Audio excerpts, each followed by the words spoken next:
Get out of this one then. Georgie boy. President Bush exposed for provable and blatant lies. Over September 11th. By David G. Earlier this month, on December 4th, I was sitting in a hotel bar in Bermuda watching CNN as I killed time, waiting for a flight after my talk there. CNN were broadcasting live coverage of a town meeting at the Orange County Convention Center in Orlando, Florida, where President Bush was answering non-challenging questions from a sycophantic audience. Then suddenly, as I sipped my beer and despaired at the hero worship being enjoyed by the village idiot, Bush made a startling statement about September 11th. And I said to my wife, "You won't believe what this guy has just said. I bet the spin doctors are screaming at the screen." For the next 2 days I scanned the newspapers, the internet news sites, etc., including CNN, but there was no mention of the amazing statement he made. Nor had I found any mention of it since. That did not surprise me at all, but now, thanks to Didier, a reader of the David website in Belgium, I have words that Bush said, ironically posted by the White House website, hidden away in the full transcript of the meeting. Bush was talking about what happened on September 11th and how he heard of the atrocities in New York. If you remember, Bush was at the school in Florida where he was taking part in a photo opportunity, which included reading a story about a pet goat to a class of children. The media around the world told us, from White House statements, that Bush heard of the Twin Tower attacks when his chief of staff, Andrew Card, spoke in his ear in the classroom as he addressed the children. There was the famous picture of Card leaning over Bush accompanied by headlines like, "The moment Bush knew." But Bush told the Florida town meeting a very different story. This is what he said about what happened that morning in answer to a question by someone named Jordan. "Well, Jordan, you're not going to believe what state I was in when I heard about the terrorist attack. I was in Florida. And my chief of staff, Andy Card, actually, I was in a classroom talking about a reading program that works. I was sitting outside the classroom waiting to go in, and I saw an airplane hit the tower. The TV was obviously on. And I used to fly, myself, and I said, well, there's one terrible pilot. I said, it must have been a horrible accident. But I was whisked off there, I didn't have much time to think about it.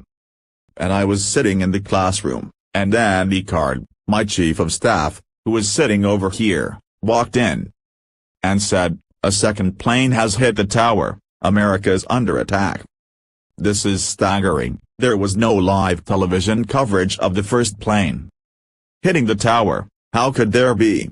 The footage of the first crash was taken by onlookers and surveillance cameras and did not air for hours. And days after it happened, there was live coverage of the second crash, of course, but not of the first. So how on earth can the President of the United States claim to a public meeting to have seen it live on a television outside the classroom where he was waiting to address those children? And why has no news organization or journalist picked up this fantastic lie? And what about that statement about there's one terrible pilot? What? A passenger jet crashes into one of the Twin Towers full of people and all the President of the United States can say is there's one terrible pilot. And then he walks into a classroom to read a story about a pet goat? God help us. There's one terrible pilot? We are not talking a light plane flown by an amateur, but a commercial airliner, and even if it had not been a terrorist outrage, it would still have been an enormous tragedy requiring the leadership of the U.S. President. But of course none of this tissue of lies by Bush could have happened because he could not possibly have seen the first crash on live television because there was no live coverage. The fact that Bush knew the plane was going to hit the tower is more like it because he, like his masters who orchestrated it, was well aware of what was going to unfold that morning. And even after he claims that his chief of staff told him of the second plane, and that America is under attack, Bush went on reading the story about the pet goat. You simply couldn't make this up, could you? As Associated Press reported on September 12, in Sarasota, Florida, Bush was reading to children in a classroom at 9:05 a.m. when his chief of staff, Andrew Card, whispered into his ear. The president briefly turned somber before he resumed reading. He addressed the tragedy about a half-hour later. Briefly remained somber? He's just been told that the New York Twin Towers have been struck by commercial airliners.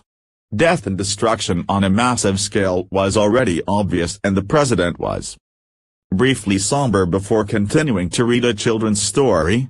Bush told the town meeting, "But I knew I needed to act. I knew that if the nation's under attack, the role of the commander-in-chief is to respond forcefully to prevent other attacks from happening. And so, I've talked to the Secretary of Defense. One of the first acts I did was to put our military on alert." But he could not have talked to the Secretary of Defense until he finished the goat story and left the classroom, and only then did he put America on alert. How much crucial time was lost that could have prevented, for instance, the attack on the Pentagon, which happened 40 minutes after the second tower was hit? Bush has been caught in a monumental lie here, and it is just one of the endless daily lies that gush forth from the lips of this lying imbecile, who is currently a national hero. So news media, where are you when a real story is set before you? I would appreciate it if people could circulate this to all the news media you can think of and bombard the White House with requests for a statement about the provable, blatant lies of the President of the United States about one of the darkest days in U.S. history. David